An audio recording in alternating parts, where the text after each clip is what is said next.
and welcome back to my channel. It's me, Agukat, once again. And guys, first of all, don't forget to subscribe my channel. আসসালামু আলাইকুম দর্শক, আশা করি সবাই ভালো আছেন। আমিও আপনাদের দয়ায় খুব ভালো আছি। আমি আইয়ুব খান, ভাই বোন ফার্ম হাউস, মুলাদি উপজেলা, বরিশাল। এই হলো আমার চাষকৃত 35 দিনের মাথায় উচ্চ ফলনশীল ডক্টর জহির স্যারের চীন থেকে আনা জারাওয়ান হাইব্রিড ঘাস। এখানে বর্ষায় আপনার 4 মাসের মতো পানি থাকে। পানিটা থাকে হলে যেহেতু বরিশাল অঞ্চল জোয়ার ভাটায় পানি উঠে নামে, তো পানিটা থাকে 4 ইঞ্চি থেকে 6 ইঞ্চি জমে থাকে। জোয়ারের সময় ওঠে, বাড়ার সময় নামে, কিন্তু বাকি টাইমটা থাকে। সেই ক্ষেত্রে যেহেতু আমি জারাওয়ান হাইব্রিড ঘাস চাষ করছি, ঘাসটা কীভাবে টিকিয়ে রাখবো সেই হিসাব করে চাষ আপনাদের কাছে তুলে দেবো, আর সেই হিসাব করে চাষ করা। দেখেন, আমি ঘাস চাষ জমিটা চাষ দিই, চাষ দেওয়ার পরে সিরিয়াল করে ঘাস রোপণ করছি। শুরুতে 3টা চাষ দিছি, চাষ দিয়ে 4 দিন না 5 দিন ফালা রাখছিলাম, যে আগাছাগুলো ছিল সেগুলো পছন্দ করার জন্য। এরপরে এই জমিতে আমি প্রতি শতাংশতে 500 গ্রাম করে পটাশ ব্যবহার করছি, 250 গ্রাম ইউরিয়া, 250 গ্রাম ড্যাপ সার। এরপরে জমি একটা চাষ দিয়ে ঘাস চাষ করছি। ঘাসটা যখন আপনার 6 ইঞ্চি 8 ইঞ্চি হয়েছে, সেই টাইমে এরকম চাকা তুলছি। চাকা তুলা মাটিটা উঁচা করছি, কোনোটা 6 ইঞ্চি, কোনোটা 8 ইঞ্চি, এভাবে উঁচা করছি। উঁচা করার পরে উঁচা করতে করতে আপনার 8 থেকে 10 দিন চলে গেছে। এরপর এই জমিতে আমি মোটামুটি কয়েক প্রকার সার ব্যবহার করছি, যেহেতু এই উচ্চ ফলনশীল একটি ঘাস এবং খুব দ্রুত ফলন দরকার আমার। তাই এখানে 150 শতাংশ জমি আছে, আপনার 3 কেজি বিভিন্ন ধরনের সার প্রয়োগ করছি, যেমন ম্যাগমা, এরপর গ্রোজিং, জিঙ্ক সালফেট। এই 150 শতাংশ জমিতে 3 প্যাকেট করে ব্যবহার করছি, 3 কেজি করে। শুধু গোড়ায় ব্যবহার করছিলাম আমি। এরকম মাটি উঁচা করার পরে শুধু গোড়ায় আপনার এই ধরনের ভিটামিন সারগুলো দিছি, যার কারণে ঘাস আমার মেঘের মতো কালো এবং দ্রুত ফলন বৃদ্ধি পাইছে।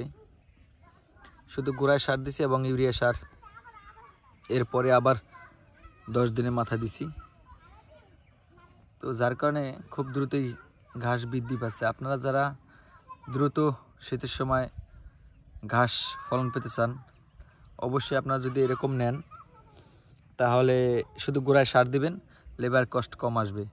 আমি আপনার অনেকগুলো জিনিস বিবেচনা করেই এভাবে ঘাস চাষ করছি। 1 নম্বরে আছে লেবার কস্ট, 2 নম্বরে দ্রুত ফলন পাওয়ার জন্য সিরিয়াল করে এভাবে মাটি উঁচা করে দিছি। এখন শুধু গোড়ায় সারটা দিই এবং পানি দিই। তাতে হয় কি, দেখেন, এই গোড়ায় যদি মুঠে করে সার নিয়ে দিই এই গোড়ায়, তাহলে খুব দ্রুত ফলন আসবে এবং সারটা শুধু ঘাসেই কার্যকর হবে। এই বাকি যে জায়গাগুলো আছে, এসব জায়গায় সারও পাবে না, আপনার জঙ্গলও আসবে না, এক কথায় আগাছা আসবে না। যার কারণে আমি এভাবে সিরিয়াল করে চাষ করছি। হয়তো আমার আর কি এই মাটিটা উঁচা কারণে কিছু লেবার কষ্ট পড়ছে, কিন্তু এটাই স্থায়ী সমাধান হয়েছে। পরবর্তীতে আর দেখা গেছে এই আগাছা, দেখেন আমার এই লেনটা আজকে 1 মাস হয়েছে, একবারে ক্লিন, আগাছা জন্মায় নাই। এই আগাছা জন্মানোর আগেই আমার জমির ঘাস পর্যাপ্ত হয়ে যাবে। এভাবে ঘাস চাষ করা কি, ঘাসটা কাটতে সুবিধা, ফলন দ্রুত পাওয়া যায় এবং সার শুধু গোড়ায়। এই 150 শতাংশ জমি যদি আমি 50 কেজির একটা বস্তা দিই, প্রত্যেকটা ঘাসের গোড়ায় দিলে, তাহলে আমার জন্য যথেষ্ট হয়ে যায়, আর দরকার হয় না। তো আপনারা যারা ঘাস চাষ করবেন, দ্রুত ফলন পাওয়ার জন্য এ ধরনের পদ্ধতি অবলম্বন করতে পারেন। 1 নাম্বার। 2 নম্বরে অবশ্যই আপনার ঘাস চাষ করলে 2 ফিট গ্যাপ দিবেন, পাশে 2 ফিট লম্বায়ও 2 ফিট দিবেন, তাহলে আর কি ফলন বেশি পাবেন। আর যদি আপনাদের জমিও কম, স্বল্প জমি যদি অধিক ফলন পেতে চান, সেক্ষেত্রে আপনারা ঘুরে দিতে পারেন, যেমন পাশে 2 ফিট, লম্বায় 1 ফিট পর।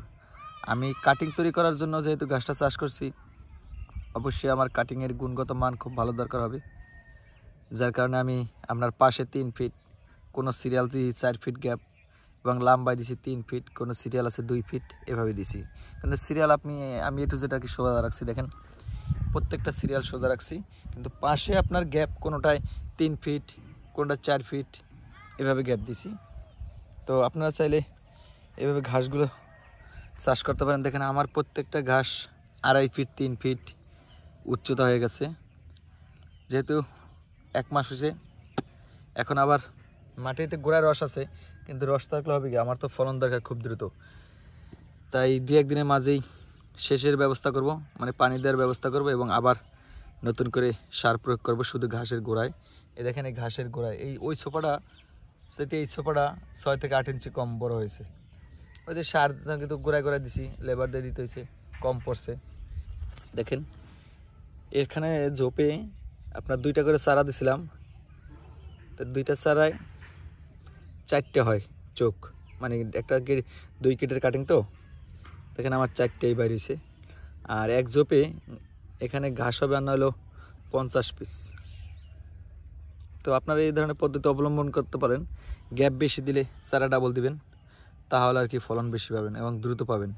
আর এই শীতের সময় আপনার ঘাস দ্রুত বৃদ্ধি করতে হলে অবশ্যই আপনার ঘন ঘন সার প্রয়োগ করতে হবে।